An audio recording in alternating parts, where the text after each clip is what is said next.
Welcome students, S के Sangwan Hindi classes में आपका स्वागत है। लेटेस्ट हिंदी वीडियो के लिए चैनल को सब्सक्राइब करें और बेल आइकन दबाएं। प्रिय विद्यार्थियों, मैं संदीप कुमार हिंदी प्राध्यापक आज आपके सामने कवि आलोक धनवा जी द्वारा रचित कविता पतंग लेकर प्रस्तुत हूँ, जो उनके एकमात्र काव्य संग्रह दुनिया रोज बनती है से ली गई है। वहाँ पर यह एक लंबी कविता है और उसका केवल तीसरा भाग ही आपके पाठ्यक्रम में सम्मिलित किया गया है। शुरू करते हैं। सबसे पहले हम पद्यांश पढ़ते हैं। सबसे तेज बौछारे गई भादो गया, सवेरा हुआ खरगोश की आंखों जैसा लाल सवेरा। सर्द आया पुलों को पार करते हुए, अपनी नई चमकीली साइकिल तेज चलाते हुए, घंटी बजाते हुए, जोर जोर से चमकीले इशारों से बुलाते हुए, पतंग उड़ाने वाले बच्चों के झुंड को चमकीले इशारों से बुलाते हुए और आकाश को इतना मुलायम बनाते हुए कि पतंग ऊपर उठ सके, दुनिया की सबसे हल्की और रंगीन चीज उड़ सके, दुनिया का सबसे पतला कागज उड़ सके, बांस की सबसे पतली कमानी उड़ सके, कि शुरू हो सके सीटियों, किलकारियों और तितलियों की इतनी नाजुक दुनिया। यह आपका प्रथम पद्यांश है। शब्दार्थ देखो पहले। सबसे तेज बौछारे गई, बौछारे पानी की बूंदें, और सबसे तेज बौछारें कौन से महीने में होती है? सावन का महीना, वर्षा का महीना माना जाता है। भादो गया, और सावन के बाद भादो मास आता है, तो भादो मास या अंधेरा। सवेरा हुआ, सवेरा का अर्थ यहाँ पर उजाला कह सकते। खरगोश की आंखों जैसा लाल सवेरा। सर्द आया पुलों को पार करते हुए, सर्द एक ऋतु है, सर्द ऋतु, या फिर हम कह सकते उजाला। झुंड होता है समूह, इशारों से, संकेतों से। मुलायम, कोमल। रंगीन, रंग बिरंगी। बांस एक प्रकार की लकड़ी है। कमानी, दूरी, सहारा देने की कोई वस्तु। नाजुक, कोमल, दुनिया, संसार। ये आपके शब्दार्थ है। अब व्याख्या शुरू करने से पहले हम प्रसंग देखते हैं। प्रस्तुत प्रसंग हमारी हिंदी की पाठ्य पुस्तक आरो भाग 2 में संकलित कविता पतंग से लिया गया है या उद्धृत है। इसके कवि या रचयिता समकालीन कविता के प्रमुख कवि आलोक धनवा जी हैं। इस कविता में उन्होंने पतंग के बहाने बाल सुलभ इच्छाओं तथा उमंगों का सुंदर चित्रण किया है। बच्चों की इच्छाओं का, उमंगों का सुंदर चित्रण किया है। साथ ही सर्द ऋतु का भी प्रभावशाली वर्णन किया है। व्याख्या देखो। सबसे तेज बौछारे गई भादो गया, सवेरा हुआ। कवि कहता है कि प्राकृतिक परिवर्तन के कारण या ऋतु परिवर्तन के कारण सबसे तेज बौछारे गई, कि तेज वर्षा वाला महीना अर्थात सावन का महीना बीत गया, भादो गया, और भादो मास भी बीत चुका है, सवेरा हुआ खरगोश की आंखों जैसा लाल सवेरा। कवि कहता है कि अब तो सुबह हो चुकी है, सवेरा हो चुका, अर्थात उजाला हो चुका है, खरगोश की आंखों जैसा लाल सवेरा। और जो सुबह का वातावरण है उसमें खरगोश की आंखों के समान लालिमा विद्यमान है। सर्द आया पुलों को पार करते हुए, और सर्द ऋतु अब पुलों को पार करते हुए अपने पूरे वैभव के साथ आ गई है। अपनी नई चमकीली साइकिल तेज चलाते हुए, घंटी बजाते हुए, जोर जोर से चमकीले इशारों से बुलाते हुए। और सर्द ऋतु का आगमन ऐसा लगता है मानो वो किसी नई चमकीली साइकिल को तेज गति से चला रही और जोर जोर से घंटी बजाते हुए अपने चमकीले इशारों से, संकेतों से, आकर्षित करने वाले संकेतों से पतंग उड़ाने वाले बच्चों के झुंड को चमकीले इशारों से बुलाते हुए, मानो पतंग उड़ाने वाले बच्चों के झुंड को अपने संकेतों से बुला रही हो, अर्थात उन्हें पतंग उड़ाने के लिए कह रही हो। आकाश को इतना मुलायम बनाते हुए कि पतंग ऊपर उठ सके।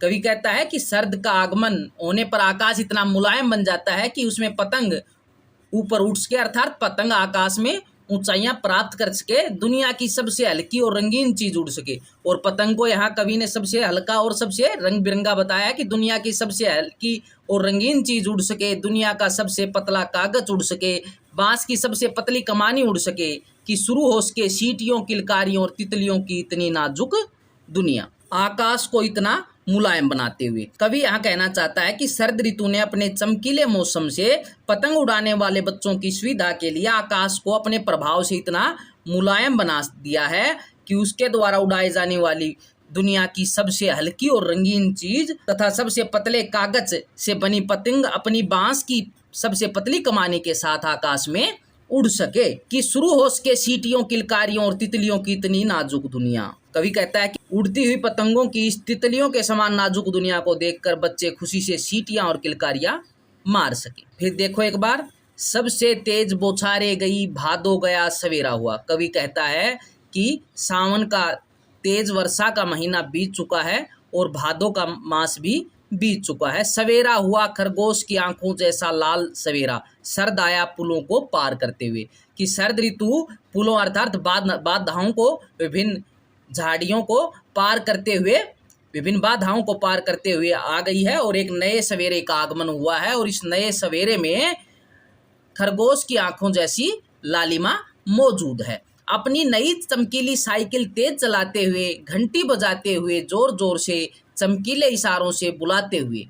कवि कहता है कि शरद ऋतु अपनी साइकिल को तेज चलाते, अर्थात तेज गति से शरद ऋतु का आगमन हुआ है कि मानो वो साइकिल पर को तेज चलाते हुए और जोर जोर से घंटी की आवाज तथा अपने आकर्षित करने वाले संकेतों से पतंग उड़ाने वाले बच्चों के झुंड को चमकीले इशारों से बुलाते हुए। कि मानो वह पतंग उड़ाने वाले बच्चों के समूह को अपने संकेतों से, आकर्षित करने वाले संकेतों से पतंग उड़ाने के लिए कह रहा हो, अपने पास बुला रहा हो। आकाश को इतना मुलायम बनाते हुए कि पतंग ऊपर उड़ सके, दुनिया की सबसे हल्की और रंगीन चीज उड़ सके, दुनिया का सबसे पतला कागज उड़ सके, बांस की सबसे पतली कमानी उड़ सके। कवि कहता है कि बच्चों की सुविधा के लिए शरद ऋतु ने आकाश को इतना मुलायम बना दिया है कि उनका पतंग आकाश में ऊंचाइयां प्राप्त कर सके और दुनिया की सबसे हल्की और सबसे रंग बिरंगी तथा सबसे पतले कागज से बनी और बांस की पतली कमानी से सहारा लिए हुए यह पतंग आकाश में उड़ सके, कि शुरू हो सके सीटियों, किलकारियों और तितलियों की इतनी नाजुक दुनिया। आकाश में उड़ती हुई पतंगों की इस तितलियों के समान नाजुक दुनिया को देखकर बच्चे खुशी से सीटियां और किलकारियां मार सकें। यह आपकी व्याख्या थी काव्य सौंदर्य और भाव सौंदर्य। देखिए, इन पंक्तियों में कवि ने मौसम परिवर्तन के अनंतर शरद ऋतु के आकर्षण एवं प्रभाव का चित्रण किया कि शरद ऋतु के आगमन से वातावरण में क्या परिवर्तन आता है। उड़ती हुई पतंगों की दुनिया की तुलना तितलियों की नाजुक दुनिया से की है। भाषा आम बोलचाल की खड़ी बोली है, तद्भव शब्दावली का प्रयोग किया गया है। कविता छंद मुक्त है। अब हम अलंकार देखते हैं। खरगोश की आंखों जैसा लाल सवेरा में उपमा अलंकार है। जोर जोर में पुनरुक्ति प्रकाश अलंकार है।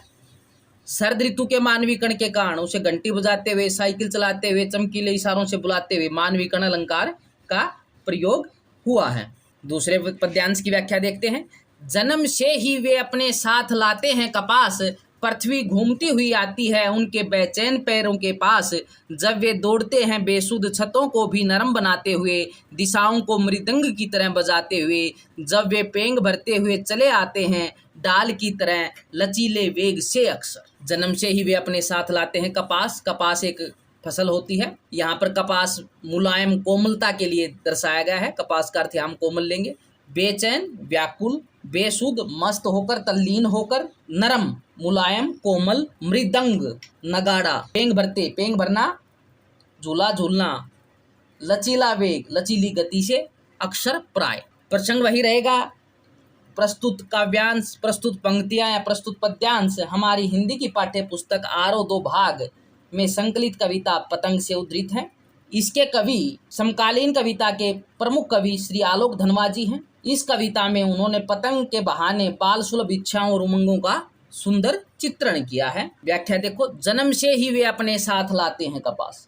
कवि कहता है कि बच्चे जन्म के साथ ही अपने शरीर में कपास ले आते हैं, अर्थात कि उनके शरीर हर प्रकार की चोट और खरोच को सहने के योग्य होता है। कपास की तरह कोमल भी होता है और हर तरह के चोट और खरोच को सहन करने के योग्य होता है। पृथ्वी घूमती हुई आती है उनके बेचैन पैरों के पास। उनके पाँव में एक बेचैनी होती है, व्याकुलता होती है, जिसके कारण वे सारी पृथ्वी को नाप डालना चाहते हैं। वे मानो सारी पृथ्वी पर, धरती पर घूमकर आना चाहते हों। जब वे दौड़ते हैं बेसुध छतों को भी नरम बनाते हुए। और कहता है जब पतंग उड़ाते हुए बच्चे कठोर छतों पर दौड़ते हैं तो वे दौड़ने में इतने बेसुध, इतने मस्त हो जाते हैं कि वे कठोर छतों को भी मुलायम बना देते हैं, अर्थात कठोर छतें भी दौड़ते हुए उन्हें मुलायम महसूस होती है। दिशाओं को मृदंग की तरह बजाते हुए। और जब बच्चे पतंग उड़ाते हुए दौड़ते हैं तो सभी दिशाएं उनके कदम ताल से, उनके पैरों की ताल से, पैरों से निकलने वाली ध्वनि से नगाड़ों की तरह बजने लगती हैं। सभी दिशाओं से नगाड़ों की तरह आवाज उठने लगती है। उनकी लयपूर्ण पदचाप के कारण सारी दिशाओं में मृदंग जैसा मीठा संगीत सुनने को मिलता है। जब वे पेंग भरते हुए चले आते हैं डाल की तरह लचीले वेग से अक्सर। कवि कहता है बच्चे पतंग उड़ाते हुए ऐसा लगते हैं मानो किसी वृक्ष की लचीली शाखा पर वे झूला झूल रहे हों, अर्थात उनके शरीर में लचीलापन होता है। उनकी गति प्राय पेड़ की डालियों की गति की भांति ही लचीली होती है। फिर देखो एक बार, जन्म से ही वे अपने साथ लाते हैं कपास, पृथ्वी घूमती हुई आती है उनके बेचैन पैरों के पास। कवि कहता है बच्चा जब जन्म लेता है तो वो अपने साथ कपास लेकर जन्म लेता है, अर्थात बच्चे जन्म से ही मुलायम होते हैं, उन पर किसी प्रकार की चोट का खरोच का प्रभाव नहीं पड़ता है, आसानी से वे चोट या खरोच को सहन कर लेते हैं। पृथ्वी घूमती हुई आती है उनके बेचैन पैरों के पास, और कहता है उनके पैरों में इतनी व्याकुलता बेचैनी होती है कि वो सारी पृथ्वी पर को अपने पैरों से नाप लेना चाहते हैं, सारी पृथ्वी पर घूमना चाहते हैं, अर्थात वे इधर उधर दौड़ते रहते हैं। तो ऐसा लगता है मानो पृथ्वी ही उनके पैरों के पास घूमती हुई आ गई हो। जब वे दौड़ते हैं बेसुध, छतों को भी नरम बनाते हैं। और कहता है पतंग उड़ाते हुए बच्चे जब कठोर छतों पर दौड़ते हैं तो वे पतंग दौड़ते हुए इतने बेसुध, इतने तल्लीन हो जाते हैं, इतने मस्त हो जाते हैं कि उन्हें कठोर छत भी मुलायम लगती है। वो कठोर छतों को मुलायम अर्थात कोमल बना देते हैं। दिशाओं को मृदंग की तरह बजाते हुए जब वे पेंग भरते हुए चले आते छतों, कवि कहता है कि छतों पर दौड़ने पर उनके पदचाप की जो लय है उससे सारी दिशाएं मृदंग अर्थात नगाड़े की आवाज की तरह बजने लगती हैं जब वे पेंग भरते हुए चले आते हैं। और कहता है जब वे छतों पर झूला झूलते हुए चलते हैं डाल की तरह लचीले वेग से अक्सर, कि वो छतों पर ऐसे चलते हैं मानो कोई लचीली डाल पर झूला झूल रहे हो, अर्थात उनके शरीर में डाल की तरह लचीलापन और गति होती है। तो ये आपकी व्याख्या थी काव्य सौंदर्य। देखिए इन पंक्तियों में कवि ने बच्चों की कोमलता, उनकी चोट करने सहन करने की शक्ति, उनके निरंतर गतिशील रहने की प्रवृत्ति, उनकी इच्छाओं, उमंगों और क्रियाकलापों का वर्णन किया है। भाषा आम बोलचाल की खड़ी बोली है, तद्भव शब्दावली का प्रयोग किया गया है। दिशाओं को मृदंग की तरह बजाते हुए और डाल की तरह लचीले वेग में उपमा अलंकार है। पैरों के पास पैक्यावर्ती अनुप्रास अलंकार है। और मानविकर्ण अलंकार का भी प्रयोग, पृथ्वी घूमती हुई आती है, मानविकर्ण अलंकार का भी प्रयोग हुआ है। इसी के साथ आपके प्रथम 2 पद्यांश की व्याख्या यहीं समाप्त होती है। शेष 2 पद्यांश की व्याख्या हम अगले वीडियो में करेंगे। धन्यवाद।